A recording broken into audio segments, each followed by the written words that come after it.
दोस्तों प्रस्तुत है आपके सामने ऐसा संस्कृत का वीडियो जिसमें आपको पेडागोजी के भी प्रश्न मिलेंगे और व्याकरण के भी प्रश्न मिलेंगे। मतलब कंप्लीट पैकेज आपको इस वीडियो में लेकर के आए हैं।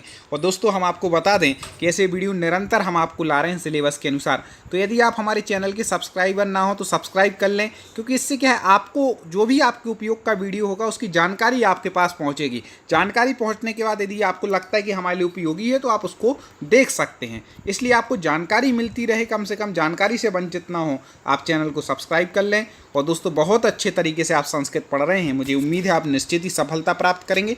चलिए आज का वीडियो हम शुरू करते हैं। आपको भी उत्तर कमेंट में बताते जाने हैं। तो देखें, पहला है शिक्षायाम संगणकस्य अनुप्रयोगा भवति। ठीक है, सबसे पहले आप संस्कृत पढ़ें तो मन में एक बात बैठा लें कि हमें प्रश्न का अर्थ पता होना चाहिए कि प्रश्न क्या पूछा गया। जब तक आप पे ये नहीं बनता है, आप संस्कृत बेकार रटने से कभी काम होने वाला नहीं है, क्योंकि यही कई क्वेश्चन वो पेपर में देने वाले नहीं हैं। इसलिए संस्कृत के क्वेश्चन का आपको सबसे पहले अर्थ पता होना चाहिए, खासकर पेडागोजी में। तो मेरा निवेदन होगा अर्थ समझ के ही प्रश्न पढ़ें। ऐसे आप 100 वीडियो भी देख लें तो कोई मतलब नहीं। ठीक है, देखें तो शिक्षायाम संगणक का सबसे पहले तो आपको ये पता होना चाहिए संगणक का मतलब क्या। संगणक मतलब होता है कंप्यूटर। ठीक है, संगणक मतलब क्या। तो शिक्षा में संगणक मतलब संगणक का षष्ठी विभक्ति अनुप्रयोगा भवति मतलब अनुप्रयोग होता है। किस लिए होता है शिक्षा में कंप्यूटर का प्रयोग। तो देखिए, संगणक सहायतया निर्देशन मतलब संगणक की सहायता से निर्देशना मतलब निर्देशन होता है। कंप्यूटर की सहायता से हमें निर्देशन मिलता है कैसे कार्य करना है। ठीक है, संगणक से सहायता अधिगमा और संगणक की सहायता से अधिगम मतलब ज्ञान भी होता है। संगणक कस्याधारित निर्देशनम और संगणक जो कंप्यूटर आधारित है वो निर्देशन भी होता है। तो उपर्युक्त सर्विस का उत्तर ठीक हो जाएगा। चलिए अगला प्रश्न देखें। तो अगला जो प्रश्न है वह है शिक्षणे नैदानिक परीक्षणस्य आवश्यकता भवति मतलब शिक्षण में नैदानिक परीक्षण की आवश्यकता होती है। किस लिए होती है नैदानिक परीक्षण की आवश्यकता शिक्षण में। मेरा निवेदन होगा कि आप भी कमेंट में मेरे बताने से पहले उत्तर लिखें तो आपकी प्रैक्टिस होगी। देखें तो क्या हो जाएगा, इसका जो उत्तर हो जाएगा वह हो जाएगा 3। छात्रस्य विषयगत न्यूनता जानना है मतलब छात्रों की विषयगत न्यूनता को जानने के लिए शिक्षण में नैदानिक परीक्षण होता है। अब आपने प्रश्न समझ लिया तो उत्तर आपको समझने में कठिनाई नहीं होगी। उत्तर समझने की उतनी जरूरत नहीं संस्कृत में जितना प्रश्न। इसलिए जब भी पढ़ें तो प्रश्न का पहले अर्थ लगाएं फिर ही आप पढ़ें, मेरा विशेष निवेदन है। चलिए आगे देखें। गृह कार्यस्य उपयोगिता अस्ति मतलब गृह कार्य की उपयोगिता होती है। 4 ऑप्शन आपके सामने, जल्दी ABCD में से बताइए कि गृह कार्य की उपयोगिता होती है किस लिए होती है। पहला है स्वाध्याय अभ्यास चाय याद रखना संस्कृत में बाद में लगाते हैं। जैसे और करना है तो 2 यहाँ लगाना, तो यहाँ और है हिंदी अर्थ में, लेकिन चा बाद में लिखा जाता है, याद रखिएगा। तो स्वाध्याय और अभ्यास के लिए बिल्कुल होती है। स्वाविवेक शक्ति विकास, हाँ अपनी विवेक और शक्ति के विकास के लिए इसलिए भी होती है। समय से सदुपयोग समय के सदुपयोग के लिए भी, हाँ इसलिए भी गृह कार्य की उपयोगिता है। तो उपर्युक्त सर्विस का उत्तर सही हो जाएगा। चलिए आगे देखते हैं ऐसे महत्वपूर्ण प्रश्न। दोस्तों ऐसे आपको प्रश्न यदि पसंद आते हैं तो एक बार वीडियो लाइक कर दीजिए करें, कमेंट ही बताया करें आपको कैसा लग रहा है, जिससे और कुछ अपन सुधार करके अच्छे से पढ़ेंगे। देखिए आगे, पाठ योजनायाः मुख्य भागः अस्ति। वेरी वेरी IMP प्रश्न। पाठ योजना का मुख्य भाग है क्या है। 4 में से पाठ योजना का मुख्य भाग क्या है, तो आपको बता दें मुख्य भाग है प्रस्तुतिकरण। याद रखिएगा, हर दुनिया में कोई भी चीज़ यदि आपको सफल होना है तो उसका मुख्य भाग प्रस्तुतिकरण ही है। यदि मैं आज को आपको YouTube के माध्यम से पढ़ा रहा हूँ और क्वेश्चन का अर्थ बता रहा हूँ, अच्छी भाषा में आपको बता पा रहा हूँ, प्रस्तुत कर पा रहा हूँ, तो ही मैं सफल हूँ, नहीं तो नहीं हूँ। तो पाठ योजना का मुख्य भाग क्या है, प्रस्तुतिकरण। ठीक है, और आपके वो लाइक से हमें पता चलता है कि हम अपने उसमें कितने सफल हो रहे हैं। संगणक यंत्रे अस्थायी स्मृति पटला भवति मतलब संगणक यंत्र में अस्थायी स्मृति पटल होता है। क्या होता है अस्थायी स्मृति पटल मतलब आपकी जो स्मृति को सजो करके रखता है। थोड़ी बहुत कंप्यूटर के बारे में आपको जानकारी होगी तो आपको बता दें वह क्या होता है, रैम। ठीक है, क्या होता है, इसको क्या बोलते हैं, रैंडम एक्सेस मेमोरी। ठीक है, ये क्या आपकी जो कोई भी आपका जो डाटा होता है तो उसको रखता है, तो इसीलिए यहाँ पर ये पूछा गया। आगे देखें, शिक्षकस्य घनिष्ठ मित्रम भवति। Very very very IMP। शिक्षक का घनिष्ठ मित्र होता है। अब तो भैया ये चूक मत जाना, मैं चाहे रुक जा रहा हूँ, लेकिन कमेंट में पहले आप उत्तर लिख दें। देखें तो आपने अभी तक कितनी पढ़ाई की, हमारे इतने वीडियो आपने देखे हैं, और ना देखे हो तो देख लीजिएगा। तो शिक्षक का जो अभिन्न मित्र है भाई क्या है, श्याम पट्टा। याद रखिएगा, रट लें इनको, ठीक है। जिस पे हम ज़्यादा जोड़ दें समझ लो परीक्षा में आने की संभावना है। मौन वाचनस उद्देश्यानि सन्ति, मतलब मौन वाचन के उद्देश्य हैं। कौन कौन से मौन वाचन के यहाँ पर उद्देश्य हैं वो आपको बतलाना है। तो आपको बता दें कि मौन वाचन का जो उद्देश्य यहाँ पर है वह अतिरिक्त समयस्य दुरुपयोग करणम, ठीक है। अब पहला यहाँ उद्देश्य देखा, पहले इसको समझो, देखो आंसर को। स्वाध्याय से प्रवृत्ति विकसित करणम, ठीक है, एक तो ये है। छात्रेषु चिंतन शक्ति मन शक्ति विकास करणम, ये भी है। छात्राणाम दुष्ट पाठनम प्रोत्साहित करना, मतलब छात्रों को दुष्ट पाठन के लिए प्रोत्साहित करना। अब आप सोचो, यहाँ पर लिखा है मौन वाचस उद्देश्यानि सन्ति, तो आपको कुछ यहाँ गड़बड़ लगा कि नहीं? आप प्रश्न नहीं समझोगे तो कैसे गड़बड़ समझ पाओगे? देखो मैंने देख ली, मैंने इन प्रश्नों को पहले नहीं देखा, यहाँ समझ गए, यहाँ ये होना था ना संति होना था, मतलब नहीं है। तो अतिरिक्त समय से दुरुपयोग करणम, मतलब दुरुपयोग करना, ये नहीं है, बाकी तो हैं। तो ये प्रश्न गलत है, यहाँ ना संति होना चाहिए। ऐसे आपको अर्थ लगाना आना चाहिए प्रश्न का, ठीक है। आगे देखें, प्रस्तावनात्मकम कौशलम प्रयुज्यते, मतलब प्रस्तावनात्मक कौशल है, ठीक है। कि किस समय प्रयुज्यत होता है तो आपको बतलाना ABCD में से। तो इसका उत्तर हो जाएगा पाठ्यस्य आदौ, पाठ के आदि में, ठीक है। प्रस्तावना कहाँ होगी? पाठ के आदि में होगी, ठीक है, तो वहीं पर होता है। आगे देखें, चतुर्विध भाषा कौशलेषु अंतिमम कौशलम वर्तते, मतलब चतुर्विध भाषा कौशल में अंतिम कौशल कौन सा है? सबको पता है भाई, 4 कौशलों का आपको क्रम भी पता है, इतने बार बता भी चुके। तो अंतिम कौशल क्या है? लेखन, ठीक है, इस प्रकार से, ठीक है। पहले क्या है? श्रवणम, फिर वदनम, पठनम, लिखनम, इस प्रकार से 4 कौशल क्रम से होते हैं, ठीक है। उत्तर बताते जाइए आप कमेंट में। एक और निवेदन मैं करूंगा कि आपने सब्सक्राइब तो कर लिया होगा चैनल को, लेकिन आप प्लेलिस्ट में जाकर के संस्कृत के और वीडियो देखिए। अभ्यास बहुत ज़रूरी है मित्रों, ठीक है, तो आप और वीडियो ज़रूर देखें। आगे देखें, अधोलिखितेषु भाषा शिक्षणस्य सामान्य सिद्धान्तः नास्ति, मतलब अधोलिखित मतलब निम्नलिखित में से भाषा शिक्षण का सामान्य सिद्धांत नास्ति, मतलब ना अस्ति, मतलब नहीं है। कौन सा सामान्य सिद्धांत नहीं है भाषा शिक्षण का? जल्दी से बताइए कमेंट में उत्तर।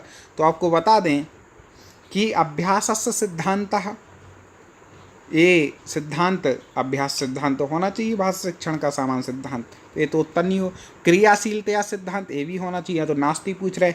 अनुकरण सिद्धांत ये तो होना चाहिए।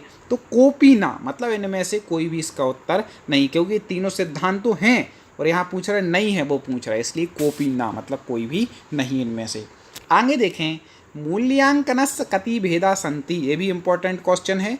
मूल्यांकन के कितने भेद हैं? कति भेदा मतलब कितने भेद हैं मूल्यांकन के? तो आपको बता दें मूल्यांकन के कितने भेद हैं? 2 भेद। अब मैं चाहूँगा आपसे कुछ कि आप कमेंट में बताएं कि कौन कौन से 2 मूल्यांकन के भेद होते हैं, आपकी भी थोड़ी स्मृति को हम देखें। चलिए आगे देखें, पठन प्रकाराः कति सन्ति, मतलब पठन के कितने प्रकार हैं? पठन के प्रकार आपको बतलाना है। तो आपको बता दें, पठन प्रकार चत्वारः, मतलब 4 प्रकार हैं। पठन के कितने प्रकार हैं? 4। संस्कृत की गिनती भी आप याद कर लें जरूर, क्योंकि वो भी आपके लिए उपयोगी होगी। एक हम वीडियो बना चुके हैं संस्कृत की गिनती का, तो आप वो जरूर देख लीजिएगा। प्ले लिस्ट में आप संस्कृत की उसमें जाएंगे प्ले लिस्ट में, तो आपको वीडियो सारे मिल जाएंगे। अब देखें, सस्वर वाचनम भवति, मतलब सस्वर वाचन होता है। जल्दी से बताइए किसमें होता है सस्वर वाचन? अब भाई देखो, नाटक तो सस्वर पढ़ेंगे नहीं, व्याकरण का पाठ तो होगा नहीं, गद्य पाठ तो होगा नहीं, पद्य पाठ है, ठीक है। परफेक्ट उत्तर चुनना पड़ता है हमें पेडागोजी में कभी भी। आगे व्याकरण के भी प्रश्न आने वाले हैं, व्याकरण भी देखना है कितनी बनती। आगे देखें, भाषण कौशलस आवश्यकता वर्तते, मतलब भाषण कौशल की आवश्यकता है। क्यों है भाई भाषण कौशल की आवश्यकता? तो आपको बता दें, पहला यहाँ पे लिखा विविध सभासु सक्रिय भागग्रहणाय, मतलब विभिन्न सभाओं में सक्रिय रूप से भाग लेना, मतलब ग्रहण करना। भाव व्यक्तीकरण, अपने भावों की अभिव्यक्ति करना, ठीक है, तो जरूरी होना चाहिए भाषण कौशल में।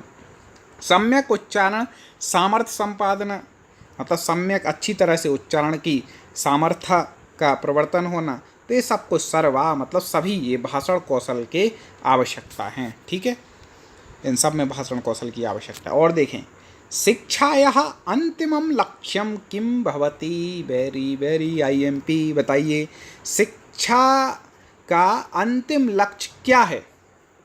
ठीक है, अब बताओ अंतिम लक्ष्य क्या है, बहुत जरूरी है, सबको पता होना चाहिए बिल्कुल। व्यवहारिक परिवर्तनम मतलब व्यवहार में परिवर्तन, यही शिक्षा का अंतिम लक्ष्य है। आप शिक्षा याद रखना, किताबी ज्ञान कितना ही कर लें, लेकिन व्यवहार में परिवर्तन आ रहा है तो व्यक्ति शिक्षित नहीं हो सकता। शिक्षित वही है जिसके व्यवहार में परिवर्तन है। चलिए आगे और देखते हैं ऐसी महत्वपूर्ण। अब देखिए, आप लोग सोच रहे होंगे डायरेक्ट 26वां आ गया 15 से। 10 क्वेश्चन वो थे, 5 गद्य के 5 पद्य के। कुछ हम गद्य पद्य आपको पहले हल करा चुके हैं, वीडियो देख लें क्योंकि उनमें आपको समय ज़्यादा लगेगा, लेकिन गद्य पद्य हल करना भी सीखना है। अलग से हम उसके लिए आपको वीडियो लाते रहेंगे। ठीक है, तो उसमें हम सिखाएंगे। अब देखें, लड़की तो पराई संपत्ति होती है, व्याकरण के प्रश्न शुरू हो गए। उपर्युक्त वाक्य से शुद्ध संस्कृतानुवादा स्याद। ठीक है, लड़की तो पराई संपत्ति होती है। अब बताएं, इसका संस्कृत में अनुवाद करना है, तो संस्कृत में जो इसका अनुवाद हो जाएगा वह हो जाएगा, देखो एक मतलब वो है, समझ लो जिसको अपन लोकोक्ति मतलब वो कहते हैं ना, वही अर्थो ही कन्या परकीय एव। ठीक है, अर्थो ही कन्या परकीय एव। किसी को ये पता हो कि किसकी सूक्ति है तो वो ही बता सकते हैं। ठीक है, सही बात बताऊं तो मुझे भी पता है, लेकिन मुझे अभी नाम याद नहीं आ रहा, क्योंकि मैंने पढ़ी है, मैंने संस्कृत साहित्य से शास्त्री की है तो मैंने ये पढ़ा है, लेकिन अभी मुझे बिल्कुल दिमाग पर टच नहीं हो रहा, कभी ऐसा हो जाता है। आगे देखें, शिव की महिमा कौन नहीं जानता। उपर्युक्त वाक्य से संस्कृतानुवादम कुरुत, मतलब उपर्युक्त बात का संस्कृत अनुवाद कीजिए। शिव की महिमा कौन नहीं जानता। चलिए, एक मन में वीडियो आया, आगे हम वीडियो लाएंगे कि हिंदी वाक्य को संस्कृत में कैसे अनुवाद करें, ट्रिक से बिल्कुल सरल भाषा में आपको समझाएंगे, वो भी जरूरी है। तो आपको बता दें कि इसका जो होगा शिव की, तो इसमें षष्ठी विभक्ति आ गया, तो शिवस्य। महिमा मतलब महिमानम मतलब महिमा को, कौन मतलब को, नहीं जानता ना जानाती, तो इसका ये आंसर बिल्कुल सही हो जाएगा कि शिवस्य। पहले तो शिव की, तो आप देख लें की का के की षष्ठी में आता है, तो सबसे पहले तो यही देख लें कि इसमें लिखा है शिवस्य, वैसे 3 में लिखा। फिर इस प्रकार द्वितीय होनी चाहिए कर्म में, फिर का को कहते हैं, और ना जानता तो जानासी में तो तुम के साथ आता है। जाना मा जब हमारी बात होती, जानता सामान्य तो जानाती ये आना चाहिए। इस प्रकार से अपन समझ सकते हैं, हम समझा देंगे, अलग से एक वीडियो लाएंगे, आपको सब्सक्राइब होगा तो आपको अपने आप नोटिफिकेशन मिलेगा। आगे देखें, इस देश में अनेक पर्वत हैं, वाक्य संस्कृतानुवादो अस्ति। बताइए इस देश में, तो इसके लिए पहले तो अपन ये देख लो, तस्मिन लिखा तो ये तो बिल्कुल ही गलत हो गया, क्योंकि इसके लिए तस्मिन कभी आता ही नहीं, तस्मिन तो उसके लिए आएगा। तो अब इसका उत्तर के अस्मिन में ढूंढना कि अस्मिन मतलब उत्तर, तो अस्मिन देशे, ठीक है, इस देश में अनेकः मतलब अनेक, पर्वतः बहुवचन होना चाहिए। ठीक है, संति मतलब हैं। ठीक है, इस प्रकार से यहाँ हो जाएगा संति। अब हैं मतलब बहुत सारे हैं, तो संति देख लो, बहुवचन आना चाहिए। ऐसे 2-4 बातें भी आप देख लेंगे तो आपको समझ में आ जाएगा कौन सा इसका सही अनुवाद है। और देखें, आप वहाँ जा सकते हैं, आप वहाँ जा सकते हैं, वाक्य संस्कृतानुवादम कुरु। चलिए, अब आप वहाँ जा सकते हैं, सबसे पहले तो देख लो, ये पुल्लिंग है आपकी, स्त्रीलिंग, क्योंकि स्त्रीलिंग में भवती आता है और पुल्लिंग में भवान, तो भाई पुल्लिंग है, पहले तो ये समझ गया, तो इन 2 में से उत्तर होगा। अब इन 2 के से आप देख लें मतलब कौन सा उत्तर ठीक होगा, आप खुद लगा सकते हैं। बताइए, तो आपको बता दें, भवान वहाँ के लिए तत्र, और जा सकने के लिए गंतुम, सकने के लिए शक्नोति।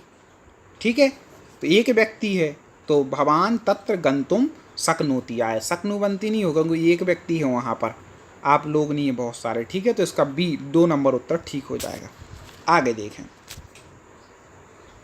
दघ्नः नवनीतम प्रभवती रेखांकित पदे विभक्ति अस्ति।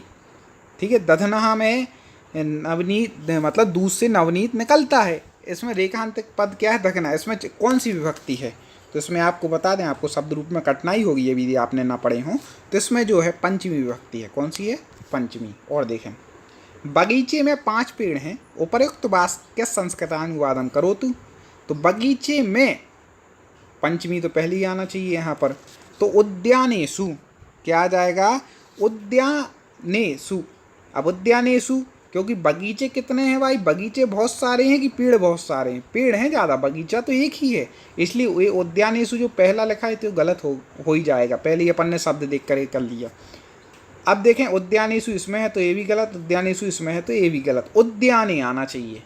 क्या आना चाहिए? उद्याने, मतलब बगीचे में, बगीचों में नहीं है, बगीचे में है तो ये तो सीधा एक ही में लिखा, तो आप समझ सकते हैं। पेड़ पंच, अब कितने ज़्यादा हैं तो वृक्ष नहीं वृक्षा, क्योंकि 5 पेड़ हैं, संति बहुवचन। तो इस प्रकार से आप समझ सकते हैं। ठीक है, आगे देखें।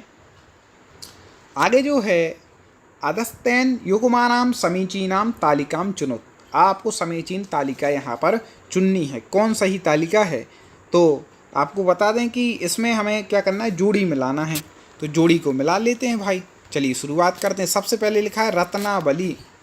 तो रत्नावली जो क्या बोलते हैं ग्रंथ है भाई, किसकी रचना है? तो हर्षवर्धना, मतलब हर्षवर्धन की। ठीक है, पहले का हो जाएगा सेकंड।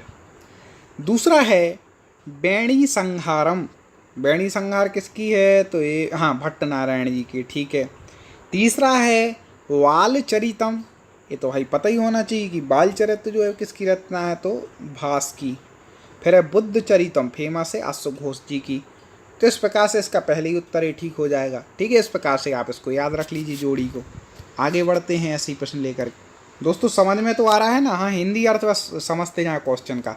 मृक्षकटिकस्य ग्रंथे अंगिरसा अस्ति, मतलब कटिगम जो ग्रंथ है उसका अंगिरस कौन सा, उसका प्रमुख रस कौन सा है? मृक्षकटिगम। ठीक है, चलिए बताएं। तो मृक्षकटिगम का जो अंगी प्रमुख रस है वह श्रृंगार। कौन सा रस है? श्रृंगार। ठीक है, आगे देखें। अश्व घोषा कस्य धर्मस्य प्रचारार्थम काव्यानि अलिखत, मतलब अश्व घोष ने किस धर्म के प्रचार के लिए काव्य को लिखा? अलिखत मतलब लिखा, भूतकाल में। बताइए अश्व घोष जी ने कौन से ग्रंथों के प्रचार के लिए? तो बौद्ध धर्मस्य, मतलब बौद्ध धर्म के ग्रंथों का प्रचार। आगे देखें।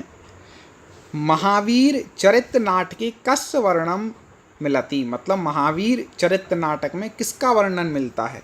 4 ऑप्शन है, जल्दी से आपको उत्तर बतलाना है। तो महावीर चरित्र नाटक में राम का, याद रखिएगा, कई लोग कंफ्यूज हो जाते हैं, राम जी का वर्णन है। ठीक है, राम जी का चरित्र है।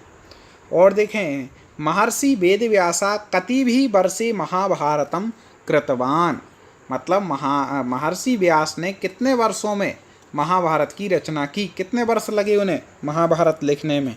तो आपको बता दें त्रिभी, मतलब 3 वर्षों द्वारा उस एक काम उन्होंने कर लिया। ठीक है, आगे देखें। क्षीयन्ते खारिस्थान भूषणानि सततम अत्र अवयवम वर्तते रिक्त स्थाने, इनमें से रिक्त स्थान में कौन सा अवयव होगा? ठीक है, अव्यय, सॉरी अवयव हो गया अव्यय, कभी कभी गड़बड़ हो जाता है। अति उत्साहिकता में आपको पढ़ाने के लिए बड़े उत्साहित हैं। क्षीयन्ते खालिस्तान भूषणानि सततम, अव्यय बताना है आपको। तो इसमें जो सही अव्यय हो जाएगा ABCD में से, या फिर 1 2 3 4 में, तो खलु मतलब निश्चय से। ठीक है, खलु मतलब क्या होता है? निश्चय से। आगे देखें। नमः इति अव्ययस्य योगे विभक्ति प्रयुज्यते, नमः के योग में कौन सी विभक्ति होती है? अब यहाँ पर थोड़ा ये कन्फ्यूज वाला प्रश्न है। तो नमः के योग में चतुर्थी होती है वैसे मुख्यतः, कभी द्वितीया भी होती है, लेकिन चतुर्थी, जैसे रामाय नमः, महावीराय नमः, तो राय चतुर्थी होती है ना। तो इस प्रकार से आपको चतुर्थी लिखनी है नमः के योग में। ठीक है, नमः स्वस्ति स्वाहा बसठ योगे चतुर्थी, मतलब नमः स्वस्ति स्वाहा बसठ के योग में क्या होती है? चतुर्थी विभक्ति ही होती है। तो आप याद रखिएगा नमः के योग में। आगे देखें। चिरम अव्ययस्य अर्थोस्ति, चिरम अव्यय का अर्थ है चिरम कालम, आप लोगों ने कई बार सुना होगा। तो इसका क्या होगा? दीर्घ कालम। ठीक है, अब देखें प्रत्यय सर्ग वगैरह। क्री धातु में तुमुन प्रत्यय योगे शब्द निर्मित, कौन सा शब्द उत्पन्न होगा क्री धातु में तुमुन प्रत्यय लगाने से? कई बार पूछा गया है, हमने देखा है। तो आपको बता दें, इससे जो बनेगा क्रेतुम, क्या बनेगा? क्रेतुम, इससे शब्द बन जाएगा। अब देखें। हंत्री इत्यस्य प्रत्ययम निर्देशतु, हंती में कौन सा प्रत्यय निर्देशित किया गया? कौन सा प्रत्यय लगा है हंती में? तो आपको बता दें, हंती में गीप प्रत्यय स्त्रीलिंग है हंत्री में। ठीक है, आगे देखें, स्पीड से बढ़ते हैं। मेरा एक और निवेदन, आप इसको लिंक को आगे शेयर कीजिए और भी दोस्त संस्कृत पढ़ सकें। हमसे भी ज़्यादा लोग जुड़ेंगे तो हमें भी अच्छा लगेगा और उत्साह के साथ आप तक वीडियो लाएंगे। तो आप वीडियो की लिंक को आगे शेयर जरूर करें।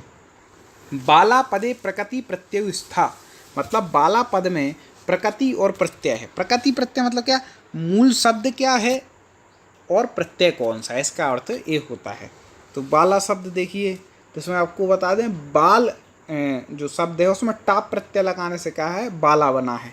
अभी वो फिल्म नहीं आई थी बाला वाला, वो कुछ ऐसा था, तो वही बाला है ये, ठीक है। बाला शब्द उसको कहाँ से जान लें। आगे देखें, अनियर प्रत्यय उदाहरणम अस्ति, अनियर प्रत्यय का उदाहरण है। 4 उदाहरण दिए, इसमें से किसमें अनियर प्रत्यय लगा है, तब्य तब्य निहरा सूत्र से लगता है ना, तो कौन से उसमें अनियर प्रत्यय लगा है, तो कुर्वाणः, इस शब्द में क्या अनियर प्रत्यय का प्रयोग हुआ है, ठीक है। क्रीधन अनियर, कुर्वाणा बन जाएगा इससे। चलो आगे देखें, एक शेष द्वंद्व समासोदाहरणम वर्तते, मतलब एक शेष द्वंद्व समास का उदाहरण है। मैं चाहता हूं कि समास में कभी गलती नहीं करूँगी, बहुत सरल भाषा में हमने आपको समास समझा है अपने वीडियो में, ठीक है। समास का वीडियो मैं कोशिश करूंगा आपको इसी वीडियो की लिंक के बाद दे दें, नहीं तो आप टॉप 50 स्टडी सर्च करें, आपको क्रम से वीडियो मिलेंगे, या प्ले लिस्ट में जाएंगे तो संस्कृत भाषा की जो प्ले लिस्ट है उसमें समास का वीडियो जरूर देखना, संधि का, जिससे आपके दोनों डाउट बिल्कुल सरल भाषा में समझाए हैं। तो एक देश द्वंद्व समास का उदाहरण इसमें से कौन सा हो जाएगा, तो इसमें से हो जाएगा हंसऊ, ठीक है। ये एक क्या हो जाएगा, एक से द्वंद्व समास। बाणहता पदस्य विग्रह अस्ति, अब बाणहता इस पद का विग्रह, ये समास दिया है, इसका विग्रह क्या हो जाएगा, तो ये भी अच्छे से हमने बताया, बाणेन हता, मतलब बाण के द्वारा हता, घायल, ठीक है, मारा गया। दीर्घ केसा यस्सह सह इत्यस्य समस्त पदम अस्ति, मतलब दीर्घ केस हैं जिसके, वह कौन है, ठीक है। तो दीर्घ केसी, अब देखो आपको केसानी लिखना है, ये स्त्रीलिंग कैसे पहचाने, क्योंकि सानी दिया, बड़ा सा दिया है, जहाँ बड़ा सा दिया है समझ लो स्त्रीलिंग है। यस नहीं दिया, क्या दिया, यस्या दिया है, तो स्त्रीलिंग में आपको खोजना था। तो दीर्घ केस है जिसको उसको क्या बोलेंगे, दीर्घ हम केसी, दीर्घ केसी। आगे देख दोस्तों, वीडियो थोड़ा बड़ी लेकिन उपयोगी आपके लिए, याद रखिए, समय देना पड़ेगा यदि सीखना है तो। चलिए और देखें, 47वां नंबर का प्रश्न जो है वह है कि विश्वामित्र पदे समास अस्ति, मतलब विश्वामित्र पद में समास है, कौन सा समास है, तत्पुरुष समास है, ठीक है। आगे देखें, विशेषण विशेष समासस्य प्रसिद्धम नाम किम, सबको पता है विशेषण विशेष भाव समास प्रसिद्ध नाम किम, मतलब किस में प्रसिद्ध है, कहाँ पर होता है विशेषण विशेष भाव, कर्मधारय समास में हम पढ़ा चुके हैं, ठीक है। चलिए आगे देखें, अधस्तन युग्मानाम सुमेलनम कुरुत, चलिए सही जोड़ी बनाइए। तो इसकी जो सही जोड़ी बनेगी, पहला लिखा है अति हिमम, तो हिमस अत्यः, इसका संधि विच्छेद बनता है, तो इसमें जो अति शब्द पहला क्या अव्यय लिखा है, तो अव्ययी भाव समास इसमें हो जाएगा। अब देखें, मातृ समः, मतलब माता के समान, तो इसमें माता के, मतलब यहाँ पर संबंध तत्पुरुष, षष्ठी तत्पुरुष हो जाएगा, ठीक है। कुराजः, ठीक है, कुराजः, तो कुराजा मतलब कुत्सित राजा, यस्य सह कर्मधारय समास, बुरा है जो राजा। पितरऊ, माता च पिता च, द्वंद्व समास हो जाएगा, पितरऊ, ठीक है, माता च पिता च, पितरऊ। तो इस प्रकार से इसका सही जोड़ी बन जाएगा, और इसके हिसाब से इसके हिसाब से उत्तर ठीक हो जाएगा। चलिए आगे बढ़ते हैं, ऐसे आप याद भी करते जाएं दोस्तों, 1 से 2 बार वीडियो देख लें, कोई दिक्कत नहीं, आप अपनी एक प्ले लिस्ट बना लें, हमारे वीडियो को आप उसमें सेव कर लें, पेपर से पहले देख लीजिएगा। आगे देखें, प्रत्यक्षम पदस्य समास विग्रह स्यात्, प्रत्यक्ष पद में समास विग्रह होगा, ठीक है। सरल, इसकी हमने ट्रिक भी आपको बताई थी अव्ययी भाव समास की, कि कैसे उसको हमें पहचानना है। तो प्रतिगतः अक्षम, ठीक है, इति प्रत्यक्षम, प्रतिगतः अक्षम। आगे देखें, अब आगे हम सभी लोग बढ़ते हैं। तो मृगेंद्र इत्यस्य संधि विग्रह अस्ति, हमने बताया था कभी एक मात्रा चढ़ी हो तो आप वो गुण संधि लगाना, उसके हिसाब से आप वो कर लें, क्या बोलते हैं, संधि विच्छेद कर लें। तो मृगः धन इंद्र जहाँ पर लिखा हो वहाँ पर आप देख सकते हैं कि कहाँ पर लिखा है, वही उत्तर आपका ठीक हो जाएगा, ठीक है। तो 51 प्रश्न का मृगः धन इंद्रः, मृग धन इंद्रा तो मृगेंद्र, ए मृग धन इंद्रा मृगेंद्र, ये उत्तर ठीक हो जाएगा। आगे देखें, पावकः इत्यस संधि सूत्र, हमने दे बताया था कि एक भी जब मात्रा नहीं लगी 3 अक्षरों तो अधिकतर कौन सी संधि होती है, वह संधि होती है अयादि स्वर संधि। तो अब ये किस सूत्र से हुई है, उसका विधायक सूत्र तो एचो यावा याभा, ठीक है, एचो यावा यावा सूत्र से क्या अयादि संधि हुई है, ठीक है। पोधन अक्तो, पौधन अक्तो पावक बन गया। उपरि धन आगतम, अत्र संधि रूपम अस्ति, उपरि धन आगतम इसका संधि रूप क्या होगा, तो उपरियागतम, ठीक है, उपरियागतम ये यण संधि हो जाएगी। कौन सी संधि हो जाएगी, यण संधि। आगे देखें, अधोलिखितेषु यण संधि उदाहरणम अस्ति, निम्नलिखित में से यण संधि का उदाहरण है, चलिए बताइए जल्दी से। तो यदि धन अपि यद्यपि, ये कौन सी संधि का उदाहरण है, यण संधि का। यदि धन अपि कई बार पूछा गया, ठीक है, याद रख लीजिएगा। बहुत अच्छे से हम संधि पढ़ा चुके हैं, आपको बड़ी सरल भाषा में पढ़ाया है, कहीं उसमें शिकायत हो ही नहीं सकती। हाँ, आप वीडियो ना देखा हो तो वो आपकी गलती है, चैनल पे जाके प्ले लिस्ट में जाएं देखें। हीनः धन अपि इत्यस्य संधि अस्ति, हीनः धन अपि, हमने आपको पूर्व रूप पर रूप संधि भी पढ़ाई थी, अलग से वीडियो बनाया था उसका, तो क्या हो जाएगा, हीनोपि, पूर्व रूप संधि होगी। हीना धन अपि हीनोपि पूर्व रूप संधि, याद रखिएगा, हम पढ़ा चुके हैं। जैसे आ है साइलेंट वाला या सचिन, ठीक है, तो ये पूर्व रूप संधि होती है, ये भी पढ़ा चुके। हन धातु लोट लकार अन्य पुरुष बहुवचने रूपम अस्ति, मतलब हन धातु के लोट लकार के अन्य पुरुष, प्रथम पुरुष को ही अन्य पुरुष कहते, याद रखिएगा, बहुवचन का रूप हो जाएगा। कौन सा हो जाएगा, हनंतु, ठीक है, हंतु हंताम हनंतु, ये बन जाएगा, हंतु हंताम हनंतु, बहुवचन में ये हो जाएगा। आगे देखें, सेव धातु लट लकारे प्रथम पुरुष एक वचन, सेव धातु का लिट लकार, लिट लकार के रूप आपको पता है भविष्य काल में प्रथम पुरुष एक वचन पूछा गया है, तो इसका जो बनेगा वह बनेगा सेविष्यते, क्या बनेगा, सेविष्यते, सेविष्यते, इस प्रकार से बन जाएगा। चलिए और प्रश्न देखते हैं। दोस्तों ऐसे प्रश्न एक वीडियो नहीं है, पहले भी कई वीडियो लाए हैं, आगे भी कई वीडियो आपके लिए लाएंगे, ये तो बिल्कुल कटिबद्ध हैं हम, आप भी कटिबद्ध हो जाएं पढ़ाई के लिए, ठीक है।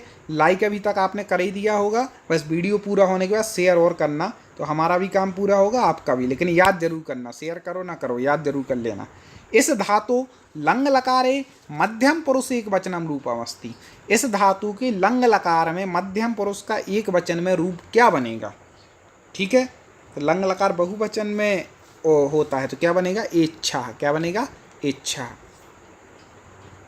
आगे देखें, सुमेलिनम कुरु, अब इनको भाई सुमेलित कीजिए, किस शब्द में कौन सी व्यक्ति, शब्द रूप याद जरूर कर लेना मित्रों, कौन कौन से शब्द रूप याद कर लेना वो हम बता दे रहे। एक तो आप राम के कर लो, एक लता के कर लो, एक गुरु के कर लो, जो बहुत ज़रूरी है, आपको जो बहुत ज़रूरत पड़ेगी उन शब्द के हम बता रहे हैं, कुछ तो हम डाल चुके हैं चैनल पे।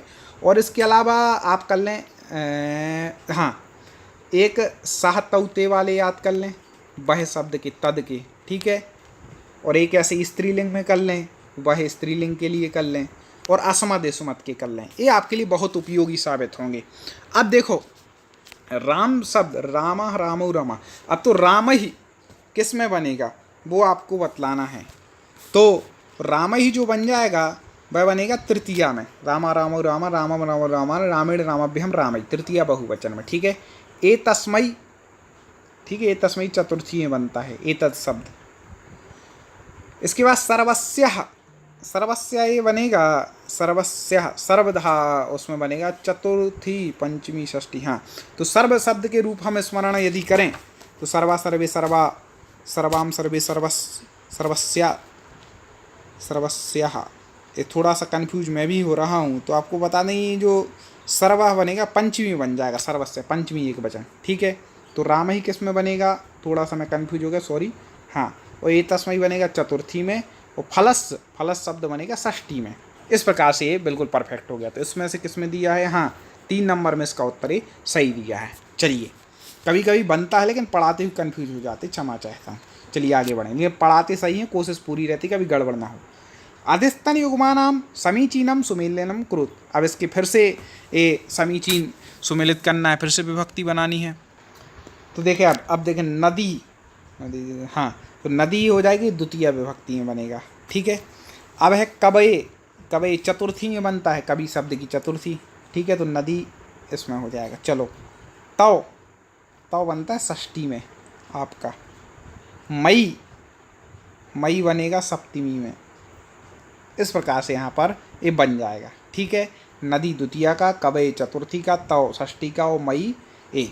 पहले भी ऐसे वीडियो लाए हैं, आगे भी ऐसे वीडियो लाएंगे दोस्तों। इसी तरह आप हमसे जुड़े रहें। बहुत बहुत धन्यवाद। पढ़ने के लिए उत्तर जरूर ऐसी कमेंट में बताया करें। अगले वीडियो के साथ पुनः मुलाकात होगी। जय हिंद।